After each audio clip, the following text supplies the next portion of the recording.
तो जीतन राम मांझी की डील पक्की हो गई है। नमस्कार, सिटी पोस्ट में आपका स्वागत है। मैं हूं श्रीकांत प्रत्युष। आपके जहन में सवाल उठ रहा होगा कि लगातार 10 दिनों से जीतन राम मांझी चुप क्यों हैं?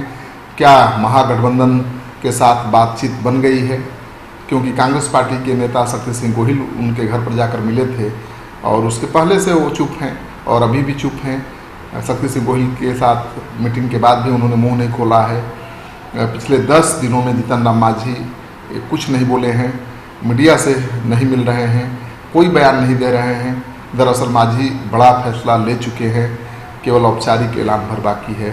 सूत्रों के हवाले से जो खबर आ रही है उसके अनुसार जीतन राम मांझी और नीतीश कुमार के बीच डील लगभग फाइनल हो चुकी है। नीतीश कुमार के साथ सिर्फ एक बैठक भर होनी है। बैठक के बाद जीतन राम मांझी कभी भी जेडीयू में जाने का ऐलान कर सकते हैं। ये बैठक पहले ही होनी थी लेकिन नहीं हो पाई कोरोना संक्रमण की वजह से। उनके बारे में मांझी को क्यों नाराजगी है पता ही है आपको। मांझी के पास महागठबंधन को छोड़ने और नीतीश कुमार के जाने का वाजिब कारण भी अब मिल गया है, क्योंकि उनके बार बार के अल्टीमेटम के बावजूद तेजस्वी यादव कोऑर्डिनेशन कमेटी बनाने के लिए तैयार नहीं है। और यहाँ तक कि तेजस्वी यादव ने कह दिया है कि लालू यादव और वो सहयोगी दलों के नेताओं के साथ कोई बातचीत नहीं करेंगे। प्रदेश अध्यक्ष के साथ ही उनको डील करनी पड़ेगी, उनको बातचीत करनी पड़ेगी। ये बात भी जीतन राम मांझी को बहुत नागवार गुजरी है।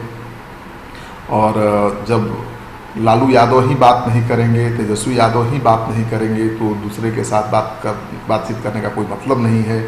आरजेडी का मतलब लालू यादव है और लालू यादव का मतलब आरजेडी है। अब जब तेजस्वी यादव के हाथ में पार्टी की कमान है तो कहा जा सकता है कि आरजेडी का मतलब लालू यादव और तेजस्वी यादव है और तेजस्वी यादव लालू यादव का मतलब आरजेडी है। जब लालू यादव और आरजेडी के नेता तेजस्वी यादव ही सहयोगी दलों से बात नहीं करेंगे, उनको भाव नहीं देंगे, तो महागठबंधन में बने रहने का मतलब क्या है? जीतन राम मांझी मूड बना चुके हैं कि अब महागठबंधन में नहीं रहना है। आरजेडी सहयोगी दलों खासतौर पर उपेंद्र कुशवाहा जीतन राम मांझी को भाव दे नहीं रहा है और कांग्रेस पार्टी के बीच बचाव के बाद भी बात बनती हुई दिख नहीं रही है। जीतन राम मांझी को किसी पार्टी से कोई रिजर्वेशन नहीं है। उपेंद्र कुशवाहा तो नीतीश कुमार की वजह से एनडीए में जा नहीं सकते, उनके बीच बहुत ही खराब रिश्ता है। लेकिन जीतन राम मांझी के पास ऐसा कोई रिजर्वेशन नहीं है, वो कहीं भी किसी के साथ जा सकते हैं। और जब आरजेडी के नेता उनको भाव ही नहीं दे रहे हैं, लालू यादव तेजस्वी यादव बात ही नहीं करेंगे, तो भला वो क्यों महागठबंधन में बने रहना चाहेंगे? महागठबंधन का मतलब आरजेडी है। कांग्रेस पार्टी लाख दावा कर ले हस्तक्षेप का, लेकिन आरजेडी जो चाहेगी वही होगा। तो जब लालू यादव तेजस्वी यादव ही भाव नहीं दे रहे हैं तो ऐसे में मांझी मन बना चुके हैं कि अब महागठबंधन में रहने से कोई फ़ायदा नहीं। वो जेडीयू के साथ जाने का मन बना चुके हैं और नीतीश कुमार के साथ उनकी बैठक 10 जुलाई को ही होनी थी, लेकिन सीएम आवास में कोरोना पॉजिटिव केस मिलने के बाद एक सप्ताह के लिए फिर से लॉकडाउन हो गया है और ये बैठक स्थगित हो गई है। माना जा रहा है कि जैसे ही नीतीश कुमार के साथ मांझी की बैठक होगी, मांझी जेडीयू में जाने का ऐलान कर देंगे। जिस तरह से चिराग पासवान खुलकर नीतीश कुमार के विरोध में बोल रहे हैं, उससे नीतीश काफ़ी खफा हैं। चिराग पासवान नीतीश कुमार के कामों पर सवाल उठा रहे हैं और कोई मौका नहीं छोड़ रहे हैं नीतीश कुमार पर हमले का। ऐसे में माना जा रहा है कि नीतीश कुमार जीतन राम मांझी को अपने पाले में लाकर पासवान की एनडीए में अहमियत कम करना चाहते हैं।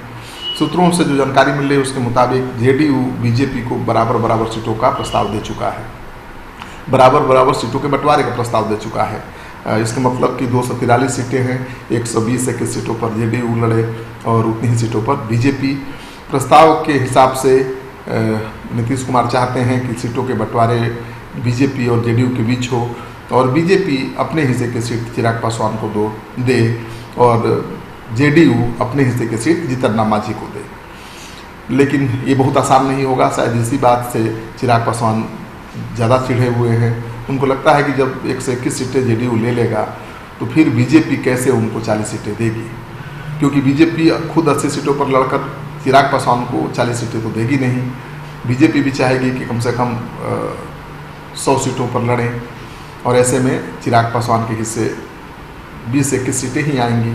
और यही कारण है कि चिराग पासवान के तेवर काफ़ी तल्ख हैं और वो साफ कर चुके हैं कि पिछले विधानसभा चुनाव से कम सीटें मिली तो वो अलग चुनाव मैदान में अकेले अपने बलबूते पर चुनाव मैदान में उतर सकते हैं।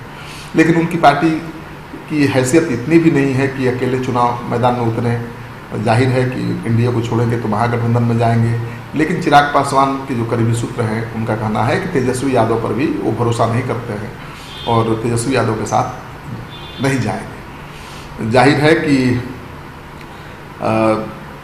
नीतीश कुमार चाहते हैं चिराग पासवान को साइज में लाना और इसके लिए जीतन राम मांझी को अपने साथ करना चाहते हैं। नीतीश कुमार वैसे भी महादलित वर्ग बनाकर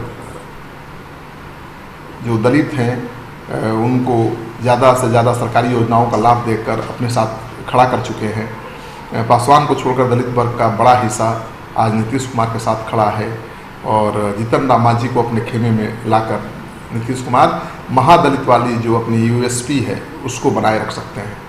चुनाव के दौरान अगर चिराग पासवान का यही रुख रहा तो नीतीश कुमार के लिए जीतन राम मांझी बड़ा कार्ड हो सकते हैं, क्योंकि जीतन राम मांझी को सामने करेंगे नीतीश कुमार और कोशिश करेंगे कि उनको चिराग पासवान के विकल्प के रूप में प्रमोट करें। लेकिन चिराग पासवान न तो जीतन राम मांझी बन सकते हैं और न तो जीतन राम मांझी चिराग पासवान बन सकते हैं। चिराग पासवान के पास 5-6% ही वोट है, लेकिन वो पूरी तरह से ट्रांसफरेबल है। जीतन राम मांझी अपने वोटों को ट्रांसफ़र नहीं करा पाए हैं महागठबंधन में साथ रहने के दौरान और इसीलिए उनको महागठबंधन में अहमियत मिल नहीं रही है। लेकिन नीतीश कुमार को मांझी के जरिए वोट नहीं चाहिए, बल्कि एक दलित चेहरा चाहिए। इस वीडियो को ज़्यादा से ज़्यादा लोगों के साथ शेयर करिए ताकि लोगों के जहन में जो सवाल उठ रहे हैं उसका जवाब उनको मिल सके। अगर आपने अब तक हमारा चैनल सब्सक्राइब नहीं किया है तो ज़रूर कर लीजिए। आपका सहयोग, समर्थन और एक सब्सक्रिप्शन सिटी पोस्ट की टीम का हौसला बढ़ाने में बहुत अहम भूमिका निभाता है।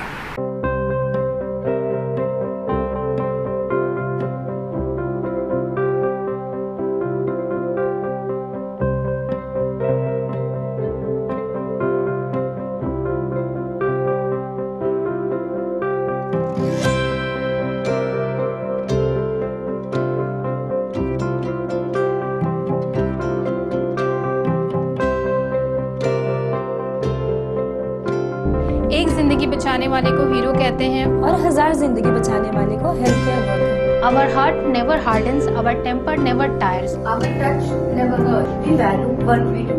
We at Paras work for cause, not for applause. Lockdown के समय, लॉकडाउन के बाद हम हैं आपके साथ।